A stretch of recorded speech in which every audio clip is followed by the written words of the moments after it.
Hello my dear students, मैं आपका गुरुजी CA Harpal Yadav स्वागत करता हूं आप सभी का अपने इस YouTube चैनल पर। दोस्तों, उम्मीद करता हूं कि आप सब स्वस्थ होंगे, मस्त होंगे और अपनी पढ़ाई कर रहे होंगे। तो दोस्तों, आज हम अपने सुनहरे सफर को आगे बढ़ाते हुए आज का हम क्लास में अपना टॉपिक कवर करेंगे पार्टनरशिप डीड। जो वादा किया वो निभाना पड़ेगा। आइए दोस्तों, तो स्टार्ट करें अपनी क्लास और समझते हैं कि पार्टनरशिप डीड क्या होती है। पार्टनरशिप डीड अगर ना हो तो हम कौन से प्रोविजंस को अप्लाई करते हैं जानते हैं। तो आइए समझते हैं सबसे पहले कि पार्टनरशिप डीड क्या होती है। तो आओ देखो, पार्टनरशिप डीड क्या है। क्या आपने नॉर्मल लाइफ के अंदर कभी डीड का नाम सुना है? रेंट डीड या प्रॉपर्टी डीड या लीज डीड। डीड का मतलब होता है एग्रीमेंट। डीड का मतलब क्या होता है? एग्रीमेंट। तो इसी तरीके से अगर हम बात करें, डीड का मतलब अगर हुआ हमारे पास एग्रीमेंट, तो पार्टनरशिप डीड का मतलब क्या हो गया? पार्टनरशिप में क्या हो रहा है? एग्रीमेंट हो रहा है। एग्रीमेंट किनके बीच? पार्टनर्स के बीच। तो जितने भी पार्टनर्स हैं पार्टनरशिप डीड में, उनके बीच क्या हो रहा है? एग्रीमेंट हो रहा है। और उसी एग्रीमेंट को हम क्या कहते हैं? पार्टनरशिप डीड कहते हैं। The written agreement among the partners which contains the terms of partnership is called partnership deed. Partnership deed उसको बोलते हैं जो पार्टनर्स के बीच में जो रिटन एग्रीमेंट हुआ है, जिसमें सारी उनके राइट्स एंड ड्यूटीज वगैरह सब कुछ, जो भी टर्म्स एंड कंडीशन है पार्टनरशिप की, वो सब उसमें इंक्लूडेड है। उसको बोलते हैं हम पार्टनरशिप डीड। आपने नॉर्मली, अगर मैं आपसे बात करूं तो रेंट एग्रीमेंट तो सब लोगों ने देखा ही होगा कि जब कोई लैंडलॉर्ड किसी टेनेंट को प्रॉपर्टी रेंट पर देता है तो वो क्या बनवाते हैं? रेंट एग्रीमेंट बनवाते हैं। और उस रेंट एग्रीमेंट में क्या क्या चीजें आती हैं आपने देखी होंगी। सबसे पहले लिखा जाता है लैंडलॉर्ड का पार्टी का नाम, ये नेम, फादर्स नेम, ये इनका एड्रेस है, इतनी एज है। सेकंड पार्टी लिखा जाता है आपके पास, जो भी टेनेंट होता है उसका नेम, फादर्स नेम और उसके बारे में डिटेल, एड्रेस वगैरह। और फिर लिखा जाता है कि फर्स्ट पार्टी जो है वो सेकंड पार्टी को ये वाली प्रॉपर्टी इतने टाइम के लिए इस डेट से रेंट पर दे रहे हैं, इतना किराया होगा, इलेक्ट्रिसिटी चार्जेस अलग से होंगे, वाटर चार्जेस अलग से होंगे, रेंट फर्स्ट 10 डेज के अंदर पे करना है, एडवांस में 2 महीने की सिक्योरिटी होगी। अगर कोई खाली करना है आपको मकान, तो उस सिचुएशन में आपको 1 महीने का प्रायर प्रॉपर नोटिस देना पड़ेगा, अदरवाइज आपकी सिक्योरिटी रिफंड नहीं की जाएगी, सिक्योरिटी काट ली जाएगी। तो ये सब चीजें हम उस एग्रीमेंट में, तो कोई भी एग्रीमेंट होता है तो उसके अंदर क्या होती है? जो भी हमारी टर्म्स एंड कंडीशंस होती हैं वो सब आती हैं। ऐसे ही पार्टनरशिप डीड में भी जो पार्टनर्स हैं उन सब के बीच जो टर्म्स एंड कंडीशन डिसाइड हुई हैं उनको वो रिटर्न में कर लें, उसी को क्या बोलते हैं? Partnership deed. अच्छा, हमने पढ़ा था कि पार्टनरशिप कैसे बनती है? एग्रीमेंट से। और एग्रीमेंट कैसा होना चाहिए? रिटन भी हो सकता है और ओरल भी हो सकता है।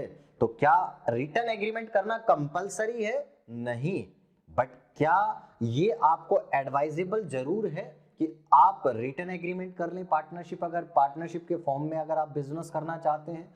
क्यों? क्योंकि कल को अगर कोई फ्यूचर में डिस्प्यूट हुआ तो कम से कम आपके पास एक रिटन एविडेंस है जिसके बेसिस पे आप डिस्प्यूट को रिजॉल्व कर सकते हैं। तो partnership deed means written agreement होना कंपलसरी नहीं है, लेकिन क्या डिजायरेबल जरूर है, एडवाइजेबल है। यस, ताकि फ्यूचर में अगर कल को कोई डिस्प्यूट होता है पार्टनर्स के बीच तो क्या किया जा सकता हो? उस डिस्प्यूट को रिजॉल्व किया जा सकता हो। ठीक है सर, बात समझ में आ गई। ओके बेटा, आओ तो रीड कर लेते हैं इसको। तो हमने कहा the written agreement among the partners, the written agreement among the partners which contains the terms of partnership, which contains the terms of partnership, जिसमें पार्टनरशिप की शर्तें हैं, टर्म्स एंड कंडीशन हैं, उस रिटन एग्रीमेंट को ही क्या कहते हैं हम? Partnership deed. क्लियर है? अब हम समझते हैं कि पार्टनरशिप डीड में क्या क्या कंटेंट्स होते हैं, क्या क्या लिखा जाता है। तो जैसे मैंने अभी आपको बताया, रेंट एग्रीमेंट के अंदर क्या क्या लिखा जाता है, ये लैंडलॉर्ड है, ये फर्स्ट पार्टी, ये आपके पास टेनेंट होगा। लैंडलॉर्ड ने अपनी ये वाली प्रॉपर्टी सेकंड पार्टी टेनेंट को किराए पर दी है, इस पर्टिकुलर डेट से दे रहे हैं, कितने पीरियड के लिए दे रहे हैं, क्या रेंट होगा, इलेक्ट्रिसिटी चार्जेस एक्स्ट्रा होंगे या इसी में इंक्लूडेड हैं, वाटर चार्जेस एक्स्ट्रा होंगे या इसी में इंक्लूडेड हैं, रेंट कब तक पे करना है, सिक्योरिटी कितनी दी गई है, आपको खाली करते टाइम क्या क्या आपकी ड्यूटीज रेस्पॉन्सिबिलिटीज होंगी, वो सारी चीजें हम उसके अंदर लिखते हैं। तो ऐसे ही पार्टनर्स क्या क्या लिखेंगे पार्टनरशिप डीड में। सबसे पहले क्या आएगा, कौन कौन लोग पार्टनर बनना चाहते हैं, names and addresses of the partners. सबसे पहली बात तो यही बताएंगे कि ये लोग हैं जो एग्रीमेंट करना चाह रहे हैं। तो पहला क्या आ गया हमारे पास, names and addresses of the partners. दूसरी बात, ये सारे लोग मिलकर किस नाम से बिजनेस करेंगे और वो बिजनेस करेंगे कहां पर, उसका एड्रेस क्या होगा। तो name and address of the firm.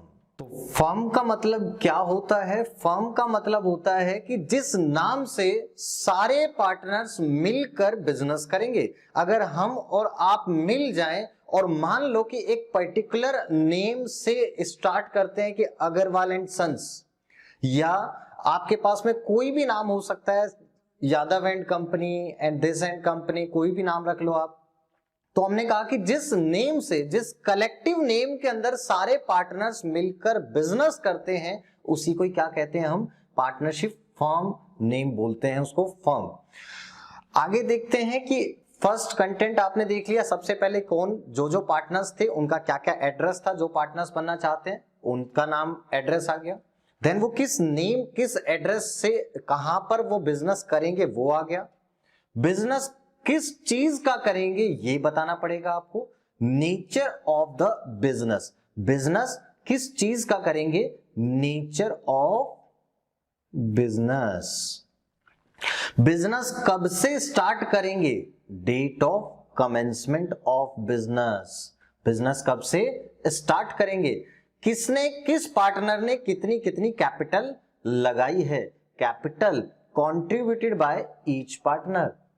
Partners को क्या हम इंटरेस्ट ऑन कैपिटल देंगे या नहीं देंगे, इंटरेस्ट ऑन ड्राइंग्स, अगर ओनर या पार्टनर बिजनेस से ड्राइंग्स करता है, पैसा निकालता है अपने पर्सनल पर्पस के लिए, तो क्या हम उस पर इंटरेस्ट चार्ज करेंगे या चार्ज नहीं करेंगे।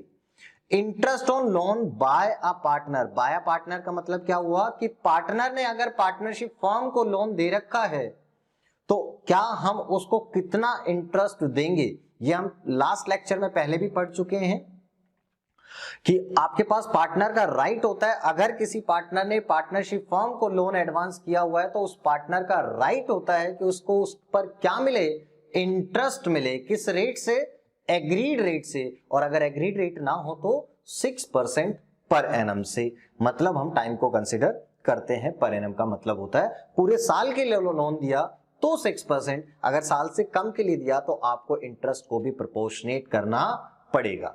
ठीक है सर, आगे देखो बेटा, रेम्युनरेशन टू पार्टनर, क्या हम पार्टनर्स को सैलरी या कमीशन देंगे या नहीं देंगे, ये भी लिखा होगा पार्टनरशिप डीड में। प्रॉफिट शेयरिंग रेशियो क्या होगा, ये लिखा होगा। हम वैल्यूएशन ऑफ गुडविल कैसे करेंगे, वैल्यूएशन ऑफ एसेट्स कैसे करेंगे at the time of change in the agreement, change in PSR हो सकता है, एडमिशन, कोई नया पार्टनर आ रहा है उस टाइम पर, या किसी की रिटायरमेंट या डेथ के टाइम पर हम कैसे एसेट्स को वैल्यू करेंगे। और भी बहुत कुछ लिख सकते हैं, जो भी हमारे मन में आएंगी बातें, जो भी क्वेश्चंस होंगे हम सब इसके अंदर कंडीशंस, टर्म्स एंड कंडीशन लिख सकते हैं। जैसे बैंक अकाउंट के अंदर, बैंक अकाउंट की बात करें तो बैंक अकाउंट की बात करें तो वहां पर कौन से पार्टनर का चेक के ऊपर साइन चलेगा, किसी एक पार्टनर का, किसी भी दो पार्टनर का, या किसी पर्टिकुलर पार्टनर का ही साइन वहां पर वो ऑथराइज्ड है चेक पर साइन करने के लिए, या सारे पार्टनर्स के रिक्वायर्ड है। तो ये सारी बातें हम कहां लिखेंगे, पार्टनरशिप डीड में लिखी होंगी। तो जो भी एक ऐसा एग्रीमेंट जिसमें पार्टनरशिप की सारी कंडीशंस लिखी होती हैं, सारी टर्म्स एंड कंडीशंस लिखी होती हैं, उसी रिटन एग्रीमेंट को क्या बोलते हैं हम? Partnership deed. The written agreement among the partners which contains the terms of partnership is called partnership deed. और उसके अंदर सारी पार्टनरशिप की टर्म्स एंड कंडीशन लिखे हैं, ये आपने अभी देख लिया। Duration of partnership, bank account operation, rights and duties of the partners. Contents ज्यादा इंपॉर्टेंट नहीं है हमारे पास, बट पार्टनरशिप डीड हमें पता होना चाहिए कि what do you mean by partnership deed. आइए अब हम समझते हैं कि अगर आपके पास पार्टनरशिप डीड, पार्टनर्स ने एग्रीमेंट ओरल किया हो, रिटन में ना किया हो, क्योंकि हमने पढ़ा था कि एग्रीमेंट तो रिटन भी हो सकता है और ओरल भी हो सकता है। रिटन एग्रीमेंट कंपलसरी नहीं है। हाँ, रिटन एग्रीमेंट करने के कुछ एडवांटेजेस जरूर हैं कि फ्यूचर में अगर कल को डिस्प्यूट होता है पार्टनर्स में, तो उनके पास एक रिटन एविडेंस होगा जिसके बेसिस पे वो डिस्प्यूट को क्या कर सकते हैं? रिजॉल्व कर सकते हैं। तो अब हम समझते हैं कि अगर पार्टनर्स ने क्या तो ओरल एग्रीमेंट किया हो, रिटन में एग्रीमेंट ही ना किया हो, या फिर उन्होंने पार्टनरशिप डीड तो बनाई, रिटन में एग्रीमेंट तो किया, लेकिन उस एग्रीमेंट में कोई पर्टिकुलर पॉइंट पर कुछ नहीं दे रखा है, लिखा हुआ है, जैसे प्रॉफिट शेयरिंग रेशियो लिखना भूल गए, इंटरेस्ट ऑन कैपिटल देंगे या नहीं देंगे ये लिखना भूल गए। तो ऐसी सिचुएशन में फिर कौन से प्रोविजंस एप्लीकेबल होंगे और हमें क्या करना है, आइए उसको समझते हैं।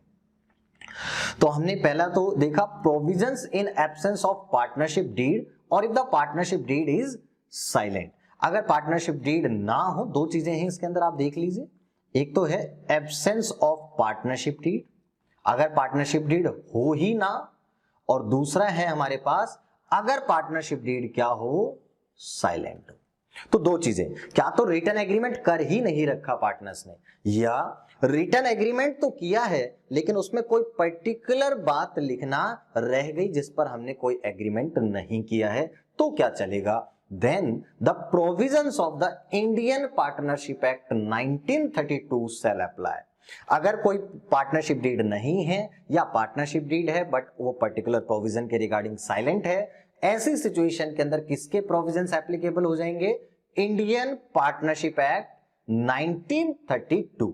तो देखते हैं, in the absence of a partnership deed और if the partnership deed is silent और एब्सेंट, दो केस हो गए। It does not have, silent का मतलब क्या है? It does not have a clause in respect of the following matters.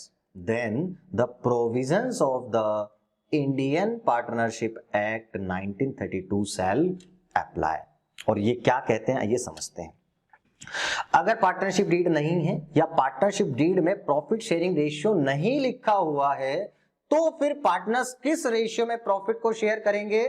Equally share करेंगे। ध्यान रखना, अगर पार्टनरशिप डीड नहीं हो या फिर पार्टनरशिप डीड तो है लेकिन उसमें प्रॉफिट शेयरिंग रेशियो नहीं लिखा हुआ है, तो उस सिचुएशन के अंदर प्रॉफिट शेयरिंग रेशियो क्या होगा? पार्टनर्स के बीच इक्वल होगा। प्रॉफिट्स कैसे बटेगा? इक्वली डिस्ट्रीब्यूट होगा। Next, interest on capital.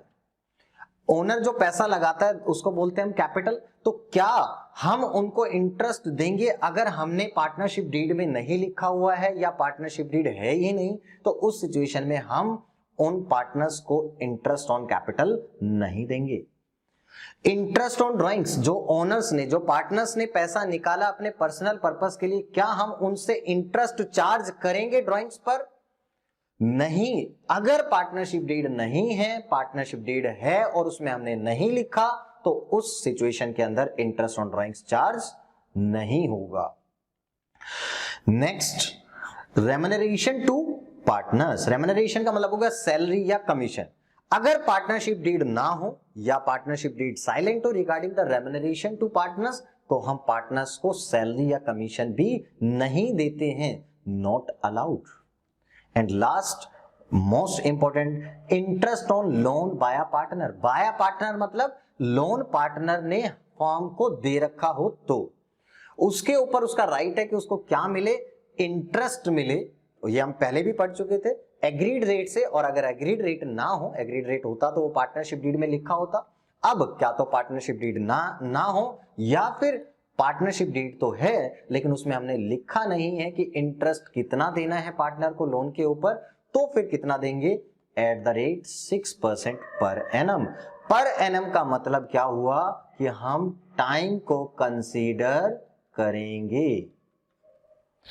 मतलब क्या हुआ, पूरे साल के लिए लोन दिया है तो 6% का इंटरेस्ट, और अगर आपने पूरे साल से कम के लिए लोन दिया है तो उस इंटरेस्ट को भी प्रोपोर्शनेट करना पड़ेगा। उस सिचुएशन में मान लेते हैं कि उन्होंने 6 मंथ्स के लिए लोन दिया है, पार्टनर ने, किसी पार्टनर ने पार्टनरशिप फर्म को ओनली लोन दिया है 6 मंथ्स के लिए, 1 अक्टूबर को और 31 मार्च को हमारी ईयर एंड हो रही है। तो हम कैसे निकालेंगे then, amount of loan into में रेट अपॉन 100 इनटू में 6/12। हमें इसको प्रोपोर्शनेट करना पड़ा कि इतना इंटरेस्ट आपका 12 मंथ्स का है तो डिवाइड बाय 12 कर दो तो 1 मंथ का इंटरेस्ट आ जाएगा, एंड मल्टीप्लाई बाय 6, जितने मंथ्स आपके पास रिमेनिंग है, जितने मंथ्स के लिए उसने लोन दिया है उससे मल्टीप्लाई कर दो तो आपके पास टोटल इंटरेस्ट आ जाएगा। तो ये अब हमने समझ लिया, और लास्ट में अब एक रीड और कर लेते हैं। क्या पार्टनरशिप डीड होना जरूरी है, एसेंशियल है? नहीं, मैंडेटरी नहीं है। हाँ, पार्टनरशिप डीड होने के कुछ फायदे जरूर हैं। अगर फ्यूचर में कल को डिस्प्यूट होता है तो एक रिटन एविडेंस होता है पार्टनर्स के पास कि देखो हमने तो इस बात पर एग्री किया था जिसके बेसिस पर आप उस डिस्प्यूट को रिजॉल्व कर सकते हैं। तो यहां पर आया no, it is not essential but desirable to have a partnership deed. अगर पार्टनरशिप डीड ना हो तो उस सिचुएशन में किसके प्रोविजंस एप्लीकेबल होते हैं? इंडियन पार्टनरशिप एक्ट 1932 के प्रोविजंस एप्लीकेबल हो जाते हैं। ठीक है, तो इसी के साथ ये आपको समझ में आ गया होगा, और मैं उम्मीद करता हूं कि इसी तरीके से आप इंटरेस्टिंग वीडियोस जो आ रही हैं आप लोगों के लिए, आप डेली बेसिस पर उनको देखकर आप रेगुलर पढ़ रहे होंगे। चलो ओके, टाटा बाय बाय।